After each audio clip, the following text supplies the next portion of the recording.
좋겠습니다. 우리 다 같이 일어나셔서요, 우리 하나님의 말씀을 보겠습니다. 누가복음 3장 1절 2절입니다.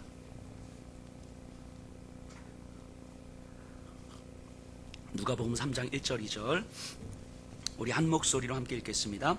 디베리오 황제가 통치한 지 15해 곧 본디오 빌라도가 유대의 총독으로 헤롯의 갈릴리의 분봉왕으로 그 동생 빌립이 이두레와 드라고니 지방의 분봉왕으로 루사니아가 아빌레네의 분봉왕으로 안나스와 가야바가 대제사장으로 있을 때에 하나님의 말씀이 빈들에서 사가랴의 아들 요한에게 임한지라. 아멘. 자리에 앉아주시기 바랍니다.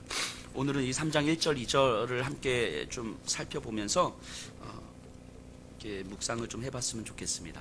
지난주 중에 저희 교회 성도가 아닌 타 교회를 다니시는 어떤 분하고 이제 대화를 나누는데, 이분도 이제 개인 사업을 하시는 분이에요. 근데 이게 계속 힘드신 거예요. 이제 코로나 사태 이후로 계속 힘드셨어요. 그래서 이제 막 고민이 이제 이만저만이 아니었던 거죠. 이 어떻게 해야 되나, 이대로 지속되면 어떻게 하죠? 이제 갈등, 걱정이 가득했는데, 그래서 이제 정부에서 지원하는 지원금을 이제 받으려고 준비를 한 거예요. 전년 대비 매출이 10% 이상 떨어지면 이제 지원을 받는데요. 그래서 이제 서류를 이렇게 데이터를 작성하다 보니까 작년보다 매출이 오른 거예요. 이렇게. 그러니까 이제 못 받는 거잖아요. 그런데 희한하게 마음이 되게 편안하더래요. 내가 생각보다 그렇게 힘든 게 아니구나 라고 이렇게 마음이 갑자기, 이걸 못 받아도 내가 이렇게 힘든 게 아니구나라고 이제 마음이 편안해지더라는 거예요. 그런 얘기를 하면서 제가 이렇게 이야기했어요. 야, 이게 대단하다고. 이 숫자 몇 개가 복음보다 더 능력이 있는 것 같다고. 복음으로 이 힘든 시기 속에서 복음도 내 마음을 편안하게 만들지 못했는데, 이 데이터 숫자 몇 개가 갑자기 내 마음을 확 편안하게 만든 거잖아요. 와, 진짜 대단한 것 같다고, 이 숫자의 힘이. 내 마음 깊은 곳에 불안함을 들여다보고 또 예수님의 마음으로 내 안을 채우기 위해서 영적인 씨름을 하는 건 힘든 거예요. 그런데 이 몇 개의 숫자는 금방 내 마음을 안전하게 만들어줘요. 확인되는 어떤 숫자들은. 그래서 우리는 깊은 고민을 하기를 선택하는 것보단 좀 더 빠르고 쉽게 결론을 낼 수 있는 어떤 데이터에 의존하려고 하죠. 그래서 어느 학자는 이렇게 이야기를 했어요. 미래의 시대에 신흥 종교가 탄생할 것이다. 이게 오늘 요즘에 굉장히 핫한 책 중에 하나거든요. 호모데우스라는 책인데, 이 책에 보면 이렇게 나와요. 이렇게 신흥 종교가 등장할 건데, 그 종교의 이름이 뭐냐면 데이터교다 이래요. 데이터교. 그러니까 모든 것이 데이터화 되는 거죠. 그래서 인간의 삶의 모든 영역이 데이터에 의해서 파악되고, 데이터에 의해서 생각하고, 데이터에 의해서 마음이 결정되고, 심지어 배우자를 선택하는 것도 내 감정을 신뢰할 수 없으니, 내 감정은 지금 좋다가 또 언제 바뀔 수 있으니, 내 전체 삶을 들여다보면서 데이터화해서 나에게 가장 맞는 이상형의 사람을 딱 설정하게 되는 거죠. 어찌 보면 몇 해 전에 있었던 바둑기사 이세돌과 알파고의 이 바둑 대결이 데이터교라는 신흥 종교의 탄생을 알리는 이 신호탄이 아니었을까라는 생각을 좀 해봅니다. 인간이 수십 년에 걸쳐서 형성한 능력을 이 기계는 데이터 분석을 통해서 단 몇 초 만에 이루어내는 거예요. 의사 한 사람을 키우기 위해서 수많은 돈과 수많은 시간이 걸리는데, 의료용 로봇을 하나 딱 만들어 놓으면 하루 24시간 1년 360을 풀 가동할 수 있는, 의사 수백 명 수천 명의 역할을 감당할 수 있는, 그리고 한 치의 오차도 없는 그런 데이터화된 기술이 가능한 거죠. 어찌 보면 인간은 점점 모든 영역에서 인간 자신보다 인간이 만들어낸 데이터에 더 의존하게 되지 않을까, 아니 점점 그런 시대로 가고 있지 않는가 싶어요. 그래서 깊은 고민은 인간을 더 불안하게 만들거든요. 생각을 하면 할수록 더 불안해져요. 아마 우리 성도님들이 많이 경험하는 삶 아니겠습니까? 복음으로 더 고민하면 할수록 더 불안하고 더 힘들고 뭔가 선명하지 않고, 그래서 불안한 고민은 더 하고 싶지 않은 거예요. 제가 우리 성도님들에게 가장 많이 받는 질문이 이거예요. 도대체 저보고 뭘 어쩌라는 거죠? 이 질문을 제일 많이 받아요. 어떻게 하라는 거죠? 답이 없는 고민을 하는 게 힘든 거예요. 하나님과의 관계에 대한 고민은 답이 없는 고민이잖아요. 답이 있을 수 없는 고민인 거잖아요. 그런데도 우리는 빨리 답을 내고 싶은 거죠. 그러니까 아마도 시간이 좀 지나면 이런 알고리즘, 그러니까 이런 어떤 분석기도 나오지 않을까 싶어요. 아마 우리 성도님들이 되게 좋아하지 않을까 싶은데, 요즘 영적 상태가 어떠세요? 라고 질문을 하면 이 질문에 몇 가지 데이터를 넣는 거예요. 주일 예배를 드리는지, 헌금을 했는지, 예배 시간에, 설교 시간에 졸았는지, 큐티했는지, 기도 시간은 얼마인지, 봉사했는지 데이터를 쫙 넣으면 그 엔터 딱 치면 이제 점수가 딱 나오는 거죠. 당신의 영적 상태는 62.3점입니다. 목사님, 제 영적 상태는 62.3점이에요. 뭐 이런 거. 집사님의 요즘에 마음의 상태는 좀 어떠세요? 아, 그럼 지난 한 달간 내가 누군가를 미워했던 적이 있는지, 분노는 얼마나 냈는지, 짜증을 몇 번을 냈는지 데이터를 딱 넣는 거예요. 그 엔터를 딱 치면 점수가 나오는 거죠. 요즘 내 마음의 상태는 75점입니다. 뭐 이런 거. 이게 나오지 않을까 싶은 생각이 들어요. 이러면 우리 성도님들 되게 편안하시겠죠. 제가 만나서 집사님 요즘 마음이 어떠세요? 잠깐만요. 이렇게 딱딱딱딱딱 이렇게. 근데 진짜 이런 날이 올 것 같아요. 누군가는 이런 알고리즘을 만들 것 같아요. 왜냐하면 사람들은 점점 더 불안해하고 싶지 않으니까. 깊은 고민을 할 만큼 마음에 힘이 없으니까. 불안과 불확실을 견딜 만한 마음의 힘이 없으니까. 보이지 않는 하나님과 확실하게 손에 잡히지도 않은 이 영적 씨름을 지속적으로 해나갈 자신이 없으니까. 그러니까 뭔가 손에 잡히는 무언가가 있었으면 좋겠고, 그래서 선명하게 내가 답을 낼 수 있었으면 좋겠고, 이것만 있으면 내가 하나님과의 관계를 맺고 있다는 어떤 증거가 있었으면 좋겠는 거죠. 그래서 내 마음의 힘과 상관없이 뭔가 선명한 답은 있기를 원하고, 그래서 그런 그리스도인들의 필요를 채우기 위해서 이런 알고리즘도 나오지 않을까 하는 생각들을 좀 해봅니다. 자, 이거 나오면 그거 진짜 좋겠다 라고 생각하시는 분들 안 계시죠? 설마. 진짜 서글픈 현실 아닙니까? 그만큼 이 시대의 사람들이, 또 특히 그리스도인들이 마음의 깊이가 점점 얕아져 가고 있다는 것을 보여주는 거잖아요. 하나님과의 관계로 지금 내 가정, 내 일, 내 삶을 설명할 수도 없는 지경에까지 이른 거잖아요. 내 일상을 하나님과의 관계로 설명할 수도 없는 지경에까지 이른 거죠. 그러니까 내 삶은 하나님과의 관계와 상관없이 이루어지는 것이고, 하나님과의 관계는 내 삶의 일부 딱 띄어내서 그냥 일주일에 한 번, 두 번 정도 와서 내가 하나님과의 관계를 맺고 있다고 증명만 해주고 싶은 거죠. 더 이상은 깊은 고민을 하고 싶지는 않은 거 아니겠습니까? 아마 세례 요한과 예수님이 사역하셨던 시대도 형태는 다르지만 이와 비슷한 상황이었을 것 같아요. 누가는 그런 상황을 어떻게 설명하고 있는지, 또 그런 시대에서 하나님은 어떻게 일하고 계시는지를 우리가 한번 생각해 보려고 하는데요. 3장 1절 2절 다시 좀 제가 읽어볼게요. 디베리오 황제가 통치한 지 15해 곧 본디오 빌라도가 유대의 총독으로, 헤롯이 갈릴리의 분봉왕으로, 그 동생 빌립이 이두레와 드라곤의 지방의 분봉왕으로, 루사니아가 아빌레네의 분봉왕으로, 안나스와 가야바가 대제사장으로 있을 때에 하나님의 말씀이 빈들에서 사가랴의 아들 요한에게 임한지라. 이런 본문이 나오면 우리는 이제 금방 넘어가기도 합니다. 왜냐하면 내가 알지 못하는 사람들의 이름이 나오는데, 누가가 이렇게 사람들의 이름을 언급하는 데는 매우 중요한 이유가 있기 때문일 거예요. 그래서 한 사람 한 사람 우리가 좀 살펴보고, 누가가 왜 이 사람들의 이름을 지금 세례 요한의 사역을 시작하기에 앞서서 기록하고 있는지를 한번 생각해 보려고 해요. 여기는 총 7명의 사람이 등장하거든요. 5명은 정치 지도자였고 2명은 종교 지도자입니다. 먼저 디베리오 황제가 통치했다라고 합니다. 이 로마의 황제예요. 티베리우스 황제를 얘기합니다. 이 티베리우스 황제, 아우구스투스 이후의 후임으로 황제가 된 티베리우스는 그 평생의 재위기간 평생 동안에 아마 군대와 정치 지도자들에 대한 어떤 의심, 편집증적 집착, 내 왕권을 빼앗길 것 같은 이 두려움으로 가득했어요.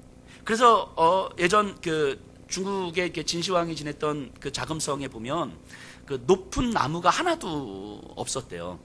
왜 그런지 아세요? 자객이 들어올까봐. 그러니까 평생 그 편집증적 집착에 의해서 의심으로 살아가는 거죠. 밤잠 하나 제대로 못 자고 있는 거죠. 티베리우스 왕제도 지금 그랬다는 거예요. 그리고 그의 전임자에 비해서 식민지의 그 어떤 종교도 인정하지 않은, 특히 유대인들을 향한 무자비한 탄압이 이제 디베리오 황제에 의해서 이제 시작이 됐죠. 그리고 팔레스타인 땅은 거의 한계에 도달할 정도로 이제 고통에 달했고, AD 19년에는 로마에서 유대인들을 다 쫓아내게 이른 거죠. 이 장면이 이제 사도행전에 나오죠. 이게 이제 디베리오 황제였습니다. 유대인들의 박해가 아주 이렇게 절정에 달하고 있었던 그런 시간이었죠. 그 다음에 두 번째 나오는 사람이 본디오 빌라도예요. 우리에게 좀 익숙한 사람이죠. 아마 26년에서 36년, 한 10여 년 동안 통치를 했는데, 당시의 기록들을 보면, 이 성경이 아닌 당시의 역사적 기록들을 보면 이렇게 나와요. 그의 통치는 금전적 타락, 폭력, 강탈, 핍박, 거만하고 악의에 찬 모욕, 형식적인 법 절차도 거치지 않는 법적 살인, 이런 비난들로 점철된 시간이었다. 그러니까 빌라도의 통치는 이런 시대였다라고 이야기하는 거예요. 그래서 그의 전임자들, 파견 총독이죠. 팔레스타인으로 로마에서 파견한 행정장관인데, 그의 전임자들은 유대인들의 그 종교에 대해서는 그래도 세심하게 배려를 했었다면, 빌라도는 의도적으로 유대인들의 종교성을 무시했고 그들을 짓밟았다는 거예요. 그리고 자신의 정치적 안전을 위해서 예수님을 십자가의 처형으로 이제 내몰았죠. 이게 이제 빌라도였어요. 헤롯, 세 번째로 헤롯이 나와요. 헤롯이 갈릴리의 분봉왕으로, 그 동생 빌립이 이두레와 드라고니 지방의 분봉왕으로.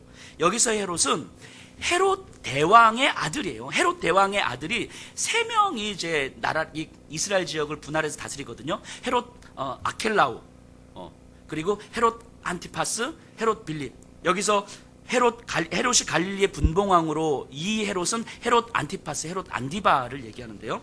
네, 헤롯 아켈레오가 이제 남유다, 예루살렘 지역을 다스렸다가 그가 죽고 나서 로마가 직접 다스리기 시작합니다. 그래서 빌라도와 같은 행정장관을 이제 파송한 거고요. 그리고 갈릴리 지역은 헤롯 안디바가 다스렸고, 그 다음에 이두레와 이 갈릴리 지역, 이 이스라엘 지경 좀 바깥 지역은 헤롯 빌립이 다스렸어요.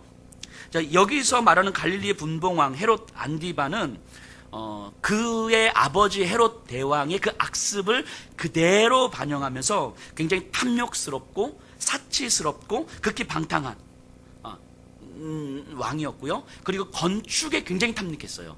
그래서 건축물을 막 짓습니다. 심지어는 그리고 로마 황제의 비굴할 정도로 막 아첨을 했고, 그래서 22년 동안 갈릴리 이쪽에 건설 공사를 한 다음에 도시를 하나 지었어요. 22년 동안. 그리고 그 도시 이름을 티베리우스 황제 이름을 따서 디베리아라고 이름을 붙일 정도로 건축에 탐닉했고, 그리고 로마 황제에게 비열할 정도로 아첨을 했고, 그리고 또한 헤롯 빌립도 마찬가지였어요. 뭐 안디바하고 그렇게 다르지 않습니다. 로마 황제에 대한 비굴한 충성심이 이제 극에 달했고, 그래서 그도 또한 도시를 건설하고 황제의 이름을 따서 가이사라 빌립보라고 짓기도 했죠. 그래서 복음서에 나오는 가이사라 빌립보는 헤롯 빌립이 건축을 하고 황제의 이름을 따서 붙인 도시예요. 그러니까 그래서 그 당시에 로마 황제의 이름을 딴 이 도시들이 되게 많았어요. 갈릴리 호수를 요한복음에서는 뭐라고 표현하냐면 디베리아 호수라고 표현해요. 이게 이제 티베리우스 황제를 얘기하는 거죠. 이제 그런 지명들이 되게 많아요. 왜냐하면 갈릴리 이스라엘의 지도자들이 로마 황제의 이름을 따서 막 붙이는 거죠. 심지어는 황제의 딸의 이름을 따라서 붙이기도 해요. 그래서 베세다라는 지역의 다른 이름이 율리시스예요. 이게 로마 황제의 딸이거든요. 그렇게 이름을 붙이기도 합니다. 그렇게 로마 황제에게 비굴할 정도로 충성하고 아첨을 하는 사람들이었죠. 그리고 여기 루사니아가 아빌레네의 분봉왕인데, 루사니아에 대해서는 알려진 바가 없습니다. 어떤 자료도 없어요. 뭐 추측들이 난무한데 근거가 없어서 이거는 루사니아는 좀 넘어가겠습니다. 자, 그 다음이 나오는 사람이 안나스와 가야바예요. 이제 종교 지도자들이에요. 대제사장. 안나스와 가야바는 장인어른과 사위의 관계. 안나스가 장인이고 가야바가 사위예요. 안나스가 9년 동안 대제사장의 직책을 수행했고요. 그리고 그의 안나스의 아들들이 대제사장을 수행하다가 그의 사이 가야바가 이어받습니다. 이 가야바는요, 대제사장이 되기 위해서 로마의 절대 충성을 맹세합니다. 이 대제사장 가문은 다 사두개파 사람들이거든요. 그러니까 로마의 권력을 등에 입고 이 이스라엘 지역을 다스리는 사람들이잖아요. 근데 그 중에서도 가야바는 로마의 절대 충성을 맹세하고 약속하고 로마 황제가 죽으라면 죽는 신용까지 하는 그런 사람이었어요. 그래서 그 조건으로 대제사장이 되지요. 그들의 대제사장들이 다스렸을 때는 부패했고, 재판에서 공의는 사라진 지 오래였고, 사적 영향력으로 부정은 일상으로 이루어졌어요. 뭐 예수님을 재판으로 넘겨줄 때에도 사실은 여러 니고데모라든지 아리마대 요셉이라든지 가말리엘이라든지 이런 사람들이 있었음에도 불구하고 대제사장들과 제사장 가문들이 이렇게 그들에게 영향력을 행사해서 그들의 입김을 이제 불어넣은 거죠. 그래 사적 영향력으로 재판이 계속해서 이루어지는 거죠. 안나스 대제사장은 대제사장직에서 물러났음에도 불구하고 여전히 마쿠에서 굉장한 권력을 행사하는 마피아 두목 같은 이제 그런 느낌이에요. 그래서 이후에도 사도행전에서도 계속 보면 대제사장하면 안나스가 계속 나와요. 가야바가 대제사장으로 있음에도 불구하고 그만큼 이제 영향력을 행사했던 사람이에요. 지금 이렇게 7명의 종교 정치 지도자들이 언급이 되는데 이걸 보면서 정치 질서든 종교 질서든 당시 세계는 모든 사람들의 생각과 마음을 하나로 모으고 있었어요. 그게 뭐냐면 로마 황제였죠. 로마 황제. 그래서 이렇게 로마 황제들은 모든 종교들을 무시하고 또 억압했지만 유일하게 하나의 종교만을 계속해서 어제 만들어 갔거든요. 그게 뭐냐면 로마의 황제 숭배죠. 로마의 황제를 신으로 숭배하면서 이것을 이제 모든 전역 식민지 전역에 이제 강요했죠. 그게 세상의 질서였어요. 그래서 사람들은 그 질서에서 자연스럽게 당연히 따라갔던 거죠. 로마의 당시를 간단하게 좀 보면 당시 한 200만 명 정도의 인구가 있었는데 절반은 노예였어요. 200만 명의 인구 중에서 절반은 노예였고 그 나머지 반에서의 반은 해방된 노예든가 비참한 자유인, 스스로 먹을 것이 없었던 그 자유인들이었죠. 그 노예의 삶은 비참함 그 자체였고 우리가 그냥 영상 속에서 보는 그냥 어떤 비참한 노예 그 이상이라고 보시면 돼요. 해방된 노예들은 자신들의 생존을 위해서 비열함과 폭력으로 살아갈 수밖에 없었던 시대였던 거죠. 그래서 그때 당시 어떤 기록에 보면 자비, 긍휼이라는 말은 유대인들의 성경 외에는 존재하지 않았다. 뭐 이런 식의 표현들도 나와요. 당시 역사 기록들에 보면 그만큼 자신의 생존을 위해서 비열할 수밖에 없었던 시대고 폭력적이었을 수밖에 없었던 시대였던 거죠. 조금 더 살만한 자유시민들은 게으르고 방탕하며 무기력했어요. 원형 경기장에서 자극적인 쾌락에 탐닉하고 있었던 거죠. 그 원형 경기장에서 검투사들이 검투하면서 사람이 죽어가는 모습, 피 뿌리는 모습, 사자들에 의해서 찢기는 그런 모습들에 열광하는 그런 시대였었던 거죠.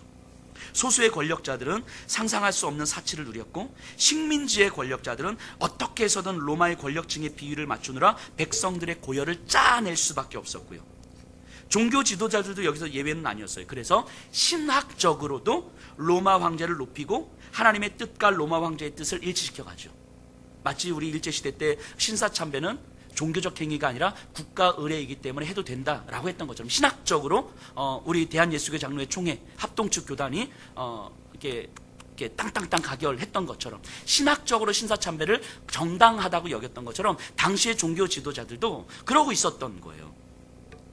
그리고 소수의 유대인들에게서만 극단적이고 배타적인 저항운동이 일어났을 뿐인 거죠. 그래서 이 로마의 질서에 저항했던 사람들은 극단적 배타성을 띨 수밖에 없었던 이런 시대가 당시의 시대였었어요.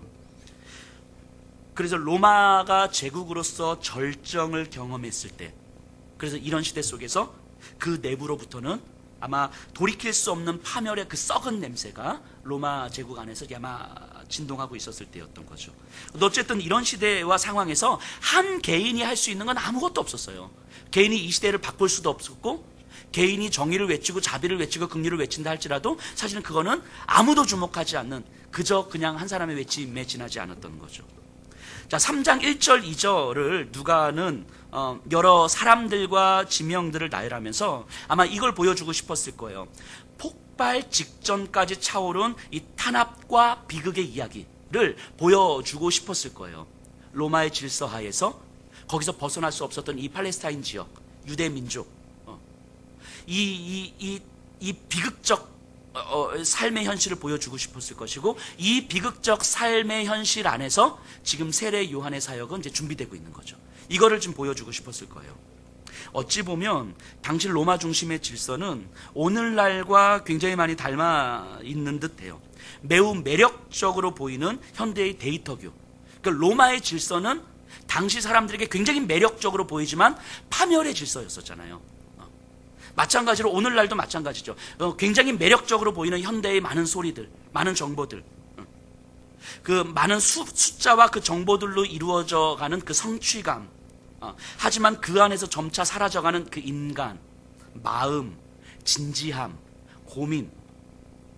어찌 보면 이 시대는 인간으로 하여금 불편한 고민을 품지 않게 하는 걸 목표로 하고 있는지도 모르겠어요. 사람들로 하여금 불편해하게 하고 싶지 않은 거죠. 불편해하지 않으려면 어떻게 하면 되냐면요, 생각을 하지 않게 하면 돼요. 돈이 없어서 마음이 불편해 힘든데 생각을 안 하면 안 힘들어요. 생각을 안 하면.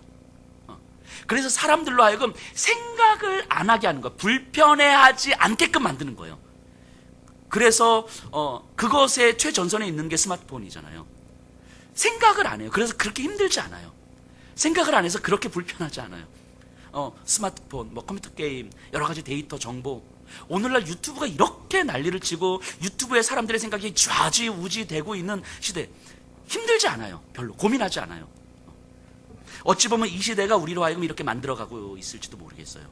그래서 점차 인간, 마음, 진지함, 고민, 이런 것들은 사라져가는 시대가 아닐까 싶습니다. 그래서 불편한 고민을 하지 않게 하려고 매우 빠르고 정확한 답을 도출시키려고 하는 거죠. 어찌 보면 그리스도인으로서 또 우리 성도님들도 많이 힘들어하시는 이유 중에 하나가 여기 있지 않을까 싶어요. 신앙에 있어서도 뭔가 빠르고 정확한 답을 원하는 거예요. 답을 낼 수 있는 답을 낼 수 없는 그 깊은 고민을 하는 게 불편하니까. 그래서 이단들이 이런 걸 되게 잘해요. 이단들이 뭔가 깊이 고민하지 않으면서도 선명하게 답을 탁탁탁 내는 거죠. 아주 분명한 과정과 답을 딱 제시해 주는 거예요. 굉장히 빨리 정확해 보이는 답을. 그리고 우리는 그 제시된 길을 따라가기만 하면 뭔가 좋은 하나님의 뜻을 이루어가는 거예요. 이 이단들이 굉장히 잘하는 거죠. 그러다 보면 내 마음의 깊은 문제, 내 삶의 깊은 문제는 외면한 채 편협한 삶을 살게 되는데 그 편협한 삶이 전부인 것처럼 사는 거죠. 마치 신앙인들이 내 삶의 근본적인 문제는 외면한 채 이제 종교적 열심으로 마치 내 삶이 이루어지는 것처럼 일주일에 한번 교회에서 열심히 예배드리고 열심히 헌신하면 마치 그것이 내 삶을 하나님의 뜻으로 만들어갈 수 있는 것처럼 생각하는 것과 별반 다르지 않은 거죠. 뭔가 내 삶의 깊은 문제, 내 마음 안에 있는 깊은 두려움의 실체를 깊이 들여다보고 성찰하고 내 두려움의 실체가 무엇인지, 내 삶의 불안함의 근거가 무엇인지 하나님의 말씀에 비추어서 계속해서 고민하고 돌아보고 또 돌아볼 때 어느 순간 답이 없는 끝없는 질문 같지만 이 상황 속에서 하나님의 마음으로 내 마음을 계속 들여다보는 시간들이 필요한 건데 이런 시간들을 감당하기에는 어려운 거예요. 우리의 마음에 힘이 없는 거죠. 그 불안함을 끌어안기에는 우리의 마음이 그렇게 진지하지 않은 거예요. 그리고 뭔가 빨리 답을 내고 싶고 빨리 결정하고 싶고 빨리 따르고 싶은 거죠. 가만히 생각해 보면 왜 그럴까? 오늘날 이 시대 많은 그리스도인들이 왜 이런 방식으로 살아갈까라고 생각해 보면 아마 이럴지 모르겠습니다. 우리는 신앙을 내 삶의 중심이 아니라 내 삶의 주변부에 놓고 싶은 마음이 있는 거예요. 주변부에. 그래서 교회에서는 구원, 새 생명, 복음 이런 말들로 치장은 하지만 그 말씀들로 돌처럼 굳은 자신들의 마음을 용광로에서 녹이는 것처럼 마음 깊은 곳으로 내 삶 전체를 덮을 수 있도록 허용하고 싶진 않은 거죠. 구원, 복음 이런 말들은 많이 하지만 이런 말씀들로 내 마음을 깊은 곳으로부터 용광로에서 녹이듯이 막 내 삶을 전체를 덮고 싶은 마음은 없는 거죠. 그래서 내 안에 있는 분노를 건드리고 싶지 않은 죄, 용서하고 싶지 않은 분노, 안전하고 싶은 욕망 이런 것들은 건드리지 않고 십자가의 복음이 내 안에 깊이 자리 잡고 있는 욕망들, 죄들은 건드리지 않고 구원을 말하고 싶은 거예요. 이런 것들은 건드리지 않은데 내 안에 깊은 상처와 아픔들은 건드리지 않은 채 복음을 말하고 싶은 거예요. 그러다 보면 신앙은 내 삶의 중심이 아니라 내 삶의 구색 맞추기가 되는 거죠. 구색 맞추기. 그래서 그냥 내 삶에서 신앙이 없으면 안 될 거는 같고 신앙은 있어야 되는데 신앙으로 내 삶을 덮고 싶진 않고 내 마음을 녹이고 싶진 않고 내 마음의 근본적 문제를 말씀 앞에서 내어주고 싶진 않고 그래서 내 삶의 주변부로 놓고 싶은 거죠. 근데 주변부로 놓고 싶은데 뭔가 안전하고 싶고 그래서 열심을 내고 싶은 거 아닐까 싶어요. 이게 오늘날 이 시대의 교회와 그리스도인들의 모습이 아닐까 하는 생각이 듭니다. 혹시 이 말씀을 들으시면서 혹시 기분 나쁘시진 않으시죠? 우리 성도님들은 뭐 잘하고 계셔요. 분명히 잘하고 계셔요. 저격하는 거 아니에요, 절대로. 그래서 어느 순간 이런 생각도 해요. 이렇게 목회자로서 그러다 보니까 목회자들도 구색 맞추는 정도에 지나지 않는 무능력한 존재가 되고, 교회 또한 성도들의 마음을 위로해주는 사교 모임보다는 조금 더 나은 정도의 공동체, 요 정도는 아닌가, 요 정도에 지나지 않는 건 아닌가 싶어요. 천국에는 가고 싶고, 그래서 교회에는 나가야 되고, 교회 나가면 설교를 해야 될 목사는 있어야 되고, 그래서 필요한 존재가 목사인 거죠. 필요하기에 존중은 하지만 목회자를 향한 어떤 기대감도 없고 어떤 존경도 없는 그런 존재가 되어버려요. 그리고 목회자 스스로도 그래요. 성도들에게, 목회자가 성도들에게 교회에 나와야 됩니다, 예배 드려야 됩니다라고 하는 것은 그 영혼들을 향한, 집사님들의, 그 성도님들의 영혼을 향한 당당한 선언이어야 되는 거잖아요. 예배 드리셔야 된다고, 말씀 앞에 서셔야 된다고, 당당한 선언이어야 되는데, 어느 순간 목회자들이 성도들로 하여금 교회를 떠날까 눈치를 봐요. 교회에 나오라는 말이 영혼을 향한 당당한 선언이 아니라 교회를 떠나지 말라는 애원이 되어버려요. 또는 반대로 성도의 삶을 무시한 채 강압적으로 교회와 예배를 강요하기도 해요. 그러니까 성도들의 삶에 깊이 관심을 갖는 것이 불가능해지는 거죠. 진짜 무능력한 목회자가 되는 거예요. 진짜 무능력한 목회자. 그러니까 구색 맞추기식의 목회자가 되는 거죠. 목회자들도 그렇게 자리 잡는 것 같고, 그리고 성도들에게도 그렇게 목회자와 신앙, 그러니까 교회와 신앙이 그 정도로 자리 잡고 있는 건 아닌지 모르겠습니다. 그래서 내 삶은 신앙으로 설명하고 싶진 않은 거죠. 교회와 목회자의 영향을 받고 싶지는 않은 거예요. 그냥 그런 건 내 삶의 작은 일부면 되는 거죠. 말씀을 깊이 묵상하고 내 마음을 깊이 들여다보고 말씀으로 내 마음의 깊은 곳으로 채워가려고 하는 그 영적인 씨름을 할 자신이 없기 때문에, 그것을 견딜 만한 마음의 힘이 없기 때문에, 하나님을 향한 깊은 확신과 선명한 감격과 감동이 없기 때문에, 아니 그럴 필요조차 못 느끼기 때문에 신앙과 교회와 목회자는 그저 삶의 구색 맞추기 정도, 내 삶의 주변부에 놓고 싶은 거죠. 이게 우리들의 오늘날 현실의 우리들의 모습은 아닌가 하는 생각을 해봅니다. 당시 로마의 질서 하에서 또 그랬어요. 하나님을 모르지 않았거든요. 이들이, 유대인들이 하나님을 모르지 않았고 구약의 성경을 모르지 않았거든요. 그런데 그들에게 있어서 하나님은, 그들에게 있어서 율법은 구색 맞추기였던 거죠. 그것으로 내 삶을 깊이 들여다보고 설명하고 싶진 않고, 하지만 하나님을 떠날 수는 없고, 그래서 구색 맞추기가 되어버린 거죠. 그런데 오늘 본문에 숨겨져 있는 내용이 있어요. 누가가 염두에 둔 것 같아요. 1절 다시 보세요. 디베레 황제가 통치한 지 15해, 세례 요한의 사역의 시작을 이렇게 이야기하는데 시기를 정확하게 이야기해요. 디베리오 황제가 통치한 지 15해. 우리는 이제 당시의 연대기에 대해서 조금 감이 없기 때문에 이게 무슨 의미인지 잘 모를 수 있는데, 당시에 보면요, 디베리오 황제 제위 15년은, 디베리오 황제는 AD 14년부터 제위를 했거든요. 그리고 그 전 아우구스투스하고 2년 정도를 같이 다스렸어요. 그러니까 아우구스투스와 같이 다스렸던 시기부터 하면 요 15년째 되는 해는 27년, AD 27년 정도가 되거든요. 근데 AD 27년이 어떤 해냐면 유대력으로 따졌을 때 희년이에요. 희년. 유대력에서 희년이 무슨 의미입니까? 50년마다 한 번씩 하나님께서 선포하는 기쁨과 은혜의 해잖아요. 돈이 없어서 땅을 저당 잡히고, 돈이 없어서 내가 어느 가정의 노예가 됐는데, 하지만 원래 이 모든 것의 주인은 하나님이시잖아요. 그래서 50년이 되면 갚지 못해도 원래의 자리로 다시 되돌리라는 거예요. 그래서 희년을 지킴으로써, 우리의 모든 소유는 내 것이 아니라 하나님의 것이구나, 하나님의 질서로 원래의 자리로 다시 되돌려야 되는 것이구나, 이게 희년이에요. 그래서 희년을 생각한다는 것은 우리의 삶의 모든 것은 하나님의 소유고 하나님으로 설명될 수밖에 없는 것이구나라는 것을 염두에 두는 거죠. 그런데 이스라엘의 역사 속에서 희년을 제대로 지켰던 적은 없어요. 희년이 지켜지지 않았다는 의미는 뭡니까? 그들이 하나님을 외면했다는 이야기죠. 하나님을 필요로는 했지만 하나님으로 내 삶을 설명하진 않았다는 이야기죠. 그런데 지금 누가는 이 당시의 로마 질서, 오래된 식민지 질서와 또 정말 이 타락의 절정을 달하고 있는 당시의 질서, 로마의 질서 가운데서 세례 요한의 사역이 시작되는데 그 시작이 희년이라고 이야기하는 거예요. 희년이 되는 해라고 이야기하는 거예요. 정치적으로도 종교적으로도 어떠한 소망도 품을 수 없었을 때, 어둠이 절정에 달했을 때 하나님은 다시 희년을 생각하게 하셨고 세례 요한을 보내주신 거예요. 하나님의 복음이 얼마나 이 세계 역사 한가운데서 기가 막히게 선포가 됩니까?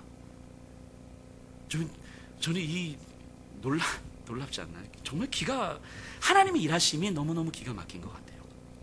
지금 또한 마찬가지 아닐까? 오늘날 이 시대에 절망이 절정에 달한 이 시기, 사람들의 생각과 마음을 뺏어갈 만큼 매력적이지만 파괴적이기도 한 현대 문명의 한가운데서 교회와 목회자와 성도들조차 사실은 하나님으로 내 삶을 설명하고 싶어 하지 않는, 신앙을, 하나님을, 복음을 내 삶의 주변부로 놓고 싶어 하는, 이것이 너무 자연스럽고 익숙해져 버린 이 시대, 그때 보이지 않는 하나님의 말씀은, 보이지 않는 하나님의 복음은 강력하게 선포되고 있는 거예요. 지금 이 예배를 드리시는 여러분들 한가운데서 강력하게 선포되는 거예요. 이 세상은 이 자리에 계신 분들을 주목하지 않아요. 여러분들이 뭔가 한마디 한다고 해서 사실 듣지 않아요. 그런데 하나님은 이 시대 한가운데서 그렇기 때문에 우리를 불러주셨고, 우리에게 희년을 생각하게 하셨고, 예수 그리스도의 십자가의 죽으심과 부활을 생각하게 하셨고, 하나님으로 이 땅을 설명할 수 있는 것이 어떤 것인지를 기억하게 하셨고, 그리고 그것을 우리에게 선포해 주시는 거예요. 그것이 깨달아지는 그 한 사람, 그 한 사람으로부터 하나님의 희년은 이 땅 가운데 선포되는 거예요. 그래서 하나님의 은혜의 해, 희년의 선포, 회복이 어떻게 시작하는지 누가는 이렇게 설명해요. 2절 후반부에 2절 보세요. 안나스와 가야바가 대제사장으로 있을 때에, 그때에 하나님의 말씀이 빈들에서 사가랴의 아들 요한에게 임한지라. 어렸을 때부터 빈들로 내보내졌던 요한이었어요. 그곳에서 찬소리를 맞으면서 깊은 고독과 외로움을 견뎠어야만 했어요. 그래서 그것을 견디기 위해서 세례 요한은요, 외부로부터 오는 소리, 로마의 질서에서 성공과 권력과 쾌락으로 아우성치는 그 소리들이 아닌 자신의 깊은 영혼의 소리를 들었어야만 했어요. 내 깊은 영혼의 소리는 영원으로부터 오는 하나님의 말씀으로만 들을 수 있었음을 세례 요한은 깨달았을 거고요. 그래서 빈들에서 요한은 세상의 소리가 쉼없이 울려 퍼지는 가운데 하나님의 말씀에 반응하는 자신의 영혼을 발견했었어야 했는 거예요. 그것이 빈들에서 살아남을 수 있는 유일한 방법이었으며, 또한 하나님께서 요한을 빈들로 보내신 이유였겠죠. 세상의 흐름은 분명해요. 무엇이 나에게 유익이 되는지, 어떤 선택을 해야 되는지 분명해요. 세상의 소리는 나에게 무엇이 옳고 그른지를 알려줘요. 그런데 이 세상, 이 시대 한가운데서 어떤 것도 선택할 수 없는 불안함과 불확실함이 빈들이에요. 어떤 선택도 하나님의 말씀에 대한 내 영혼의 반응이 아니라는 걸 알기 때문에, 아무리 좋은 선택이고 아무리 최선의 선택이라 할지라도 하나님의 말씀에 대한 내 영혼의 반응이 아니면 그것은 내가 선택할 수 있는 것이 아니다라는 것이 느껴지는 그곳이 빈들이라고요. 바꿔 말하면 무엇을 선택하더라도 이것이 하나님의 말씀에 대한 내 영혼의 반응으로 이루어지는 선택이라면 그것을 선택할 수 있는 곳이 빈들인 거예요. 그래서 아무것도 선택할 수 없는 그 기다림이 불안하고, 언제 어떻게 시작될지 몰라 막연하게 여겨지는 하나님의 일하심은 요한을 초조하게 만들었을지도 모르겠어요. 그렇게 세상에서 요한은 점점 잊혀져가는 존재가 됩니다. 그 화려한 세상 한가운데서 빈들에서 버려진 채, 잊혀진 채, 그리고 세상은 요한에게 관심조차 없어요. 어찌 보면 인간이 갖고 있는 가장 큰 근본적 두려움은 잊혀짐 아닙니까? 외로움이잖아요. 빈들에서 요한은 그렇게 불안하고 두려움의 시간을 보냅니다. 그리고 서서히 깨닫게 돼요.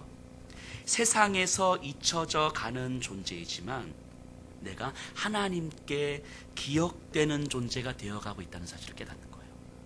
세상에서는 내가 잊혀지는 존재로, 세상의 소리를 들으면서 그 소리에 반응하지 않는 내 삶은 세상과 속에서 주목받지 못하는 존재처럼, 아무도 기억하지 못하는 존재가 되어지는 것 같지만, 어느 순간 점점 하나님의 말씀에 내 영혼에 반응하는 삶을 살다 보니까 하나님께 기억되는 존재구나 내가. 이것을 서서히 깨닫게 됩니다. 그곳이 빈들이지요. 그것이. 아마 요한은 오랜 시간 빈들에서 인간 고통의 원천이 외로움이라는 사실을 발견했을 거예요. 하나님을 떠난 인간은 참된 사랑을 받지 못하는 존재가 되어버렸고 마치 부모를 잃어버린 아이처럼 철저히 외로울 수밖에 없음을 발견했을 거예요. 그래서 그 외로움은 인간으로 하여금 헛된 망상으로 이끌어가죠. 때로는 연인으로, 때로는 친구로, 성공으로, 성취로, 쾌락으로, 때로는 내가 할 수 있는 어떤 헌신과 봉사로, 이런 것들로 우리의 외로움을 외면하고 그리고 외로움을 채울 수 있다는 헛된 망상으로 끌고 가는 거죠. 이러면서 어쩌면 외롭다는 생각조차 하지 못할지도 모르겠습니다. 하지만 확실한 건 그런 것들로 외로움을 잠시 잊게 만드는 것이지 외로움이 사라지진 않는다는 거예요. 그래서 인간의 원천적 두려움이 죽음 앞에서 드러나는 거잖아요. 죽음이라고 하는 건 단순하게 생명이 끊어지는 것이 아니라 내가 잊혀지는 존재가 된다는 거잖아요. 내가 갖고 있는 모든 것이 상실되고 모든 사람들에게 내가 의미 없는 존재가 되어진다는 거잖아요. 죽음이라고 하는 것이. 그래서 인간은 죽음 앞에서 가장 큰 두려움, 외로움을 느끼는 거죠. 고독감을 느끼는 거죠. 그래서 인간은 더 자극적인 삶, 자신의 존재를 깊이 고민하지 못하게 하는, 생각하지 못하게 하는 성취, 쾌락, 이런 것들을 추구하게 되는 거 아니겠습니까? 세례 요한은요, 빈들에서 하나님의 말씀에 자신의 영혼을 반응하는 삶을 살아가면서 이 시대 사람들이 그렇게 살아가고 있다는 것을 본 거예요.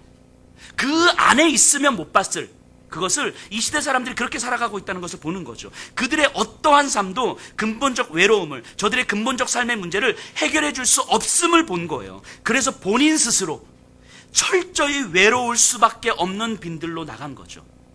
물론 부모에 의해서 내보내졌겠지만 요한은 그 빈들에서 살아가게 됩니다. 이 외로움을 해결할 수 있는 유일한 길은 자기 삶의 한가운데로 찾아오시는, 그래서 나를 근본부터 깊이 사랑하시며 안아주시며 말씀하시는 그 하나님과의 만남이 아니면 이 외로움을 근본적으로 해결할 수 없다는 사실을 세례 요한은 안 거예요. 그래서 이 세상이 그 어떤 것으로도 내 외로움을 해결할 수 없는 방식으로, 철저히 외로움을 경험하는 방식으로 빈들로 나갔고, 그 빈들에서 내 외로움의 근원적 문제를 하나님과의 관계로 해결하고 있는 거죠. 그러면서 자신이 하나님께 기억되는 존재임을 비로소 깨닫게 되는 거예요. 요한에게 빈들은 그런 곳이었어요. 자신에게 들리는 세상의 소리들 가운데 정말 들어야 할 하나님의 소리를 분별하기 위해 오랜 시간 영적으로 씨름하고 고뇌하는 삶이 바로 빈들이었어요. 그 빈들에서 하나님과의 관계에서 나를 발견한 그 요한에게 하나님의 말씀이 임합니다. 하나님의 말씀이. 화려한 세상의 힘과 매력적인 수많은 것들에 비하면 빈들에서 들려온 하나님의 말씀은 주목받을 만한 것도 아니요, 누구도 관심 가질 만한 것도 아니에요. 하지만 요한에게 임한 하나님의 말씀은 겨자씨처럼 작아서 아무런 영향력도 없을 듯 했지만 천천히, 하지만 급속도로 강력하게 로마의 질서를 근본부터 뒤흔들어갔죠. 근본부터. 3장 1절 2절에서 언급된 사람들은 당시의 권력의 핵심이었어요. 이들은 세상 모든 것을 다 가진 사람들처럼 보였어요. 그래서 심지어 사단도 예수님에게 이런 것들로 유혹한 거 아닙니까? 내가 세상 만국의 모든 영광을 다 너에게 줄게, 나한테 절하면. 그런데 이들에 비해 세례 요한, 예수님, 사도 바울은 정말 아무런 힘이 없는 작은 존재들이었어요. 근데 실제 세례 요한은 이 헤롯 안티파스 앞에 서고, 예수님도 헤롯 안티파스 앞에 서죠. 예수님은 빌라도, 안나스, 가야바 앞에서도 서요. 사도행전에서 바울은 로마의 황제 앞에까지도 서잖아요. 세상의 모든 권력과 힘을 다 가진 듯한 그런 사람들 앞에서 정말 세상 초라하고 아무도 주목받을 만하지 않은 그런 세례 요한, 예수님, 이 사도 바울은 이 초라한 모습으로 세상의 권력자들, 모든 힘을 가지고 있는 자들 앞에 섭니다. 이들은 모두 죄수의 몸으로 권력자들 앞에 서는데, 그런데 권력자들을 초라하게 만들어요. 이게 누가복음과 사도행전에서 누가가 말하고 싶은 바 아니겠습니까? 누가복음과 사도행전을 풀어가면서 하나님의 말씀이 권력자들 앞에서는 힘없는 것처럼 보이지만 사실은 저들을 흔들고 초라하게 만들고 있음을 보여주는 거예요. 힘을 가진 자들은 알 수 없는 두려움에 사로잡혀 있는데, 힘없이 초라해 보이는 예수와 바울과 요한은 사실은 저들을 두렵게 만드는 존재들이었다는 거예요. 이것을 누가는 보여주고 싶었던 거죠. 이 시작이 어디에서 이루어지는 거냐면 빈들에서 이루어지는 거예요. 하나님의 말씀이 사가랴의 아들 요한에게 빈들에서 임한 거예요.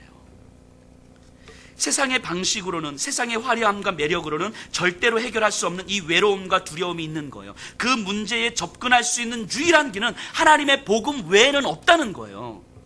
하나님의 복음이 아니고서는 인간과 세상의 근본적 문제에 접근할 수조차 없다는 거예요. 세례 요한은 지금 이걸 깨닫고 있는 거예요. 그래서 화려한 세상 한가운데서 하나님은 세례 요한을 빈들로 보내신 거예요. 그거 깨달으라고. 세상 한가운데서 세상의 근본적 문제는 세상의 방식으로는 절대로 해결할 수 없고 접근조차 할 수 없다는 사실을 세례 요한에게 보여주고 계시는 거예요. 그래서 오랜 시간 영적으로 고통하게 하시는 거예요. 그리고 하나님의 말씀이 임하고 다시 세상으로 보내시는 거예요. 세상은 세상의 힘으로 요한과 예수와 바울을 짓밟지만 하나님의 복음은 저들을 당당하게 만드는 거예요. 하나님의 복음으로 당당해진 저들은 자신들을 짓밟는 자들을, 힘으로 짓밟는 자들을 초라하게 만드는 거예요. 오늘을 사는 우리들을 보세요. 우리들의 삶을 보세요. 수많은 정보들과 데이터들이 복음보다 더 큰 영향을 끼치고 있지는 않습니까? 내 마음을 평안하게 만들어주는 것이 복음이 아니라 숫자들 아니에요? 내 생각의 방향을 결정하는 것이 하나님의 말씀이 아니라 내 주변에 있는 정보들 아니에요? 우리에게 들리는 수많은 소리들을 들어보세요. 자존감, 자아, 상처, 아픔, 성공, 성취, 인정, 안전, 쾌락, 돈, 친구 등등등. 이런 소리들에 우리들은 나를 완전히 맡기고 있는지도 모르겠습니다. 이런 삶이 안전해 보이고 덜 불안해 보여서 놓지 못하고 있는 거잖아요. 정말 우리 돌아보셔야 돼요. 우리 주변에서 어떤 소리가 들리는지, 어떤 소리들이 나에게 영향을 끼치고 있는지를 깊이 들을 필요가 있어요. 나는 세상의 매력과 화려함 가운데 어느 정도 깊이 익숙해져 있는지, 어느 정도로 깊이 영향을 받고 있는지 분별할 수 있어야 돼요. 복음은, 이 땅을 창조하신 하나님의 말씀인 그 복음은 왜 나에게 마음의 평안함을 주지 못하고 있는지 고민할 수 있어야 돼요. 내 마음 깊은 곳에 있는 불안과 두려움의 실체가 과연 뭔지 생각해 볼 수 있어야 돼요. 단지 내가 돈이 없어서 힘든 건지, 아니면 그것은 핑계일 뿐이고 그것보다 더 근본적인 내 삶의 두려움이 있는 건지 돌아보셔야 되는 거예요. 많은 분들하고 이렇게 교회를 다니시는 분이든 교회 바깥에 계시는 분이든 타교에 계시는 분이시든 이야기를 좀 나누다 보면요, 그냥 무의식적으로 자기 마음의 깊은 곳을 잘 보려고 하지 않아요. 그래서 조금 깊은 질문을, 얘기를 조금 더 깊은 질문을 던지면 회피하려 하고 자존심 상해하고, 그래서 물론 조심스럽게 더 천천히 접근합니다. 근데 우리도 모르게 말씀이 내 삶의 깊은 곳에 들어오는 것을 방어하려고 해요. 말씀을 이해하고 이해한 말씀을 말하고는 싶은데, 이런 건 얼마든지 할 수 있는데, 이 말씀이 내 안에 깊이 들어와서 내 마음에 깊이 있는 실체, 두려움, 불안함, 상처들을 건드는 것은 근본적으로 방어하려고 해요. 더 깊이 자신을 말씀으로 다시 세우지 않으면, 말씀이 이쪽으로 들어와서 이렇게 나가는 거 말고 내 안에 깊이 들어와서 말씀으로 근본부터 나를 다시 세우지 않으면 우리의 의도와 상관없이 우리는 여전히 신앙을 내 삶의 주변부에 놓고 있는 거예요. 세상의 화려함 속에서 그것이 당연한 듯 살아요. 두려움을 깊이 간직한 채. 그리고 우리 안에는 그저 하나님을 믿고 있고 알고 있다는 사실만으로 그저 만족하면서 살아갈 수 있을지도 모르겠어요. 그래서 우리에게는 빈들이 필요한 거예요. 그래서 내 삶 한가운데로 오셔서 나를 사랑하사 나를 위하여 자기 목숨을 버리신 그 예수님으로만 내 깊은 외로움과 두려움을 해결할 수 있음을 깨달아야 해요. 그것을 깨달을 수 있는 곳이 빈들이에요. 그 빈들은 그 산으로 가라, 기도원 가라 이런 얘기가 아니에요. 내 일상 속에서 나에게 들리는 소리들을 깊고 선명하게 분별하라는 거예요.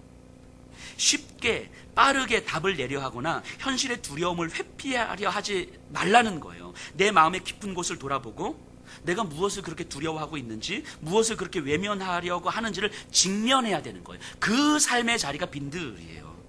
그리고 그 깊은 두려움의 자리에, 내가 그렇게 외면하고 싶었던 그 상처의 자리에, 내 깊은 불안함의 자리에 우리 예수님께서 이미 와 계시다는 것을 발견하셔야 돼요. 다시 찾아오시는 것이 아니라 내가 그렇게 외면하려고 했던 내 마음 깊은 곳의 그 두려움의 자리에 이미 예수님이 와 계시다는 사실을 발견하셔야 돼요. 근데 우리의 분주함과 우리의 마음의 힘없음과 주변에 들리는 많은 소리들 때문에 이미 내 깊은 상처 안에 계시는 예수님을 못 봐요.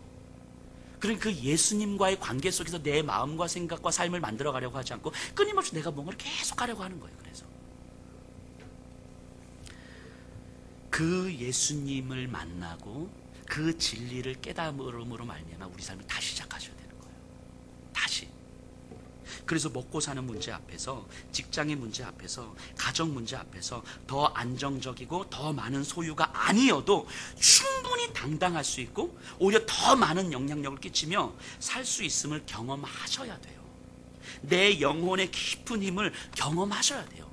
이거는 저와 여러분들이 힘이 있어서가 아니라 하나님이 우리에게 허락하신 삶인 거예요. 이 우리의 삶의 그 깊은 곳에 예수 그리스도를 이미 허락하셨기 때문에 그것이 가능하다고 하나님은 말씀하시는 거예요. 그리고 그 삶으로 우리를 초청해 주시는 거라고요. 그래서 우리에게는 그 초청에 반응하고 그 초청에 반응하는 삶을 살기 위해서 우리에게는 빈들이 필요하다고요. 빈들이. 제 청년들하고 이렇게 이야기를 좀 나누면서 이런 생각을 할 때가 많아요. 제가 오늘 이렇게 설교했던 것처럼 이렇게 쭉 설교를 하면 우리 청년들이 도전도 많이 받아요. 그리고 질문도 많이 해요. 근데 이런 마음과 이런 생각들을 하는 것 같아요. 청년들이. 질문도 해요. 목사님, 정말 그렇게 빈들에서 몸부림치면서 복음으로 살아가려고 하는 사람들이 있습니까? 이 시대에? 그렇게 살아가면 진짜 괜찮나요? 저는 그렇게 못할 것 같은데 그냥 좀 열심히 신앙생활 하면서 그냥 살면 안 돼요? 이런 질문을 해요. 진짜 복음으로 진짜 내 삶에서 빈들을 경험하면서 빈들에서 나를 내어주고 내 안에 깊이 있는 예수 그리스도의 진리와의 만남을 통하여서 그렇게 살아갈 수 있는 모습을, 아니 그렇게 살아가려고 몸부림치는 모습을 아마 우리 청년들이 누군가 볼 수 있으면 그렇게 살 수 있을 것 같아요. 청년들은. 그래서 저한테 질문을 던져요. 정말 그렇게 사는 사람들이 있어요? 그렇게 살면 진짜 좋아요? 제가 그런 이야기를 들을 때마다 어떤 생각을 하게 되냐면 누군가는 그 삶을 보여줘야 되는 거잖아요. 젊은 세대들에게. 누가 보여줘야 됩니까? 이 자리에 계신 분들 보여주셔야 되잖아요. 지금 예배 드리신 어른들이 보여줘야 되잖아요. 빈들의 삶이 초라하지만 사실은 가장 풍성한 삶이다. 불확실한 현실에서 가장 선명한 것은 예수님과 동행하는 삶이다. 세상의 화려함보다 빈들에서의 말씀이 삶을 더욱 풍성하게 만들어준다. 직장을 구하더라도, 일을 하나 하더라도 내가 있는 곳이 빈들임을 기억하며 오직 하나님께 기억되는 삶을 사는 것이 가장 영향력 있는 삶이다. 이것을 젊은 세대들에게 보여줘야 되는 거잖아요. 그래서 우리 청년들이, 우리 청소년 아이들이 그렇게 살아가는 사람이 어디 있어요? 라고 물어보면 너 일로 와봐. 너 우리 김지훈 집사님 한번 만나봐. 우리 집사님 만나서 대화 나눠봐봐. 네가 빈들에서 사는 삶이 무엇인지를 네가 깨닫게 될 거야. 이렇게 이야기할 수 있는 거잖아요. 네가 우리 전상권 집사님을 만나보고 우리 김인영 집사님을 만나봐. 네 집사님과 3시간, 4시간만 대화를 나누면 삶의 현장에서 빈들에서 몸부림친다는 것이 무엇인지를 네가 깨닫게 될 거야. 전 이렇게 대답할 수 있을 거라고 생각을 하고 또 그런 소망을 품습니다. 우리 어른들이요, 우리 청년들에게 이런 모습 보여줘야 되는 거죠. 우리 청년들에게 삶의 샘플이 있어야 되잖아요. 물론 우리 어른들도 샘플이 없거든요. 그래서 어려운 거 알아요. 그런데 아이들이 그렇게 물어볼 때, 야, 빈들에서 사는 삶이 정말 힘든데 그렇게 몸부림치는 사람들이 있더라. 애를 쓰는 사람들이 있더라. 우리 집사님들 보니까 정말 힘들어 하시는데 정말 그렇게 몸부림치더라. 그렇게 눈물을 흘리더라. 너 그 집사님 한번 만나봐라. 그리고 만나고 오면 그렇게 살면 되겠구나. 힘은 들 것 같은데 그게 진짜 하나님께서 기억하시는 삶이겠구나. 이게 우리 다음 세대들에게 물려줘야 될 신앙의 모습 아닙니까? 저는 우리 모든 성도님들이 그런 소망을 품을 수 있었으면 좋겠습니다. 제가 다음 달부터 우리 청년들한테 그렇게 이야기할게요. 우리 성도님들에게 누구든 너 누구 집사님 가서 만나봐. 우리 권사님 한번 만나봐. 너 용명란 권사님하고 한 3시간만 대화해봐. 그 비밀을 깨달을 거야. 아멘. 지난 2달간이요, 제가 우리 코로나를 지내면서 분명하게 체험한 것이 하나가 있어요. 모든 분들이 힘이 들어요. 물론 앞으로도 힘들 것이 예상이 돼요. 성도님들이든 성도님들이 아니든 다 힘들어요. 그런데 성도님들을 만날 때와 성도님들이 아닌 믿음이 없으신 분들을 만날 때가 너무 달라요. 성도님들을 만나면요, 똑같이 힘이 들어요. 위로도 하지만 말씀 나눔도 하고 또 서로 안에 있는 예수님에 대한 이야기도 하고 소망을 품어요. 이야기를 잘 나누고 서로 잘 맞아서가 아니라 서로 안에 계신 예수님을 보고 나눌 수가 있는 거예요. 그래서 만나고 오면 힘이 나요. 우리 성도님들을 만나고 오면 저도 힘이 나요. 그래서 성도님들도 힘이 나요. 여전히 힘든데 다시 일어설 힘이 생겨요. 근데 이 지역에 계신 믿음이 없으신 분들을 만나면 위로도 하고 여러 가지 이야기도 나누고 또 뭐 도움도 드립니다. 근데 돌아오면 힘이 나진 않아요. 힘이 나진 않아요. 근데 여전히 또 만나고 또 위로하고 또 도움도 드리지만 그 만남 자체가 막 저한테 막 힘이 나진 않아요. 2개월간 이런 경험을 하면서 제가 이걸 깨달았어요. 성도의 교제라는 게 이런 거구나. 교회가 이런 거구나. 이런 소망을 품을 수 있어야 되는 거구나. 얼마나 친하냐 안 친하냐, 얼마나 잘 맞느냐 안 맞느냐가 아니라 서로 안에 계신 예수님을 나누는 것만으로도 살아갈 힘을 낼 수 있는 공동체가 교회구나. 그래서 교회는 똑같이 힘들어도, 남들보다 세상과 똑같이 힘들어도 적어도 우리는 저들이 품을 수 없는 소망을 품을 수 있기 때문에 1,000원짜리 하나라도 더 나눌 수 있는 힘이 생기는 거겠구나. 그래서 지난 2개월간 진짜로 우리 성도님들을 만나면서 감사했어요. 진짜로 감사했어요. 물론 저도 답답함이 있었고 계속해서 뭐 잠도 설치기도 하고 여러 가지 마음의 어떤 힘겨움도 분명하게 있지만, 그럼에도 불구하고 성도님들과 만나는 자리가 되게 감사했어요. 만나고 오면 힘이 되고 이야기를 나누면 힘이 되고, 그래도 우리 집사님 그 마음 가운데 예수님으로 붙들고 있구나, 말씀으로 씨름하고 있구나, 뭔가 지금 힘겨운 시기 속에서 그것이 전부가 아닌 삶을 살아가려고 애를 쓰고 있구나, 그것을 확인하는 자리가 너무너무 감사한 거예요. 그래서 성도님들과 만나는 자리가 저에게는 빈들이었어요. 힘겨운 마음을 들으면서도 오히려 소망을 품을 수 있었고, 아픔을 들으면서도 예수님의 위로를 경험할 수가 있었어요. 성도님 안에 계신 예수님을 볼 수 있는 자리가 저에게는 빈들이었어요. 지금 예배를 드리시는 모든 분들에게도 이런 소망이 있었으면 좋겠어요. 이런 빈들이 경험이 됐으면 좋겠어요. 여전히 힘들고 여전히 나아질 가능성은 없는데 예수로 함께 경험되는 이 빈들에서 서로 웃으며 서로 소망하며 서로 영적 깊이를 더해가는 그 빈들이 경험됐으면 좋겠습니다. 그때 하나님의 말씀이 빈들에서 여러분들에게 임할 것입니다. 우리 다 같이 일어나셔서 찬양하겠습니다.